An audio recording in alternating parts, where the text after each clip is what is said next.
যে তারা কতটুকু ধর্ম পালন করছে, অন্যের উপর ধর্মের উসিলায় যে তারা হামলা নিপীড়ন করছে।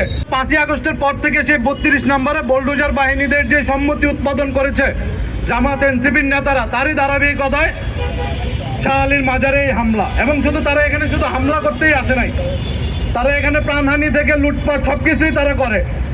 আমরা দেখেছি 11 এপ্রিল কুষ্টিয়াতে শামীম রাজাকে কিভাবে তার দরগায় পিটিয়ে হত্যা করেছে এবং তার সেই উঠানে তাকে দাফন করতে দেওয়া হয় নাই।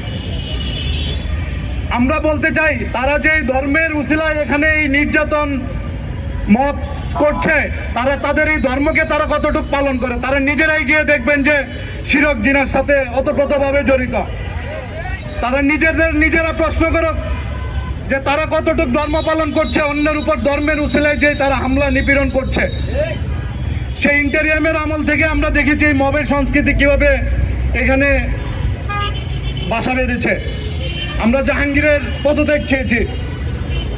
আমরা সালাউদ্দিন সাহেবকে বলতে চাই যে আপনি যে বক্তব্য দিয়েছেন যে এখানে কোনো মবের সংস্কৃতি থাকবে না, সেটা অনুযায়ী যথাযথ কার্যকর ব্যবস্থা গ্রহণ করুন। এবং একই সাথে সেই উগ্র ধর্মপন্থীদের বলতে চাই, ইসলাম ধর্মের যে উদারতা, সাম্য এবং ন্যায়ের বাণী, সেগুলো ছড়িয়ে দেন মানুষের মধ্যে, সেগুলো প্রতিষ্ঠিত করুন। সেগুলো প্রতিষ্ঠিত না করে এখানে প্রতিহিংসার যে আপনারা বীজ বপন করছেন, সেটি একসময় আপনাদের জন্য কাল হয়ে দাঁড়াবে।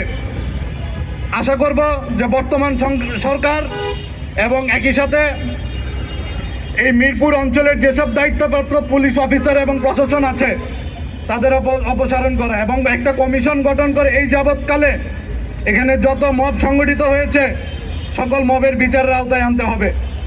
ধন্যবাদ সকলকে। প্রেক্ষিতে আপনারা যদি দেখেন, মামলা দায়ের করা হয়েছে মাত্র 11টি এবং এর মধ্যে তদন্তের অগ্রগতি হয়নি 10টিতে। এবং এই 2026 সালেও আপনারা আমাদের পূর্ববর্তী বক্তা কুষ্টিয়ার ফিলিপনগরের ঘটনা বলে গিয়েছি এবং রিসেন্ট আপনারা শাহ আলী মাজারের কথা জানেন। মাজার দরগা এমনিতেই জনসংখ্যার আকার থেকে প্রান্তিক, কিন্তু পুরো ইন্টারিম আমল থেকে এখন পর্যন্ত কোনো একটা ঘটনার সুষ্ঠু তদন্ত হয়নি। এখানে একটা বিষয় খুবই গুরুত্বপূর্ণভাবে লক্ষণীয়, দেখবেন যখনই হামলা হয়, হামলাটা করা হয় তৌহিদি জনতার ব্যানারের নামে। আমাদের এই অঞ্চলের মানুষ ঐতিহাসিকভাবে ধর্মভীরু, ক্ষুধাভীরু মানুষ। ফলে এই যখনই তৌহিদি জনতা নামে করা হয়, সেটা একই সাথে আমরা বলতে চাই এখান থেকে এই অঞ্চলের যে 85-90% মুসলমান, সকল মুসলমানকে এই তৌহিদি ব্যানারে হামলা করার মাধ্যমে প্রত্যেকটা মুসলমানকে অপমান করা হয়। একই সাথে ইন্টারিম গভর্নমেন্ট থেকে শুরু করে কখনোই তারা এর আগেও ঠিকঠাক মতো কোনোটার হামলার বিচার হয়নি।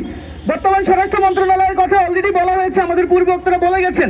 আমরা উদাত্ত আহ্বান জানাই, যথেষ্ট হয়েছে, এখনই সময় ইতিপূর্বে যত ঘটনা ঘটেছে এবং সামনে যাতে এরকম ঘটনা না ঘটে, প্রত্যেকটা নাগরিকের প্রত্যেকটা মাজার দরগার নিরাপত্তা এই বিএনপি সরকার সুনির্দিষ্টভাবে নিশ্চিত করবে, সেই দাবি জানিয়ে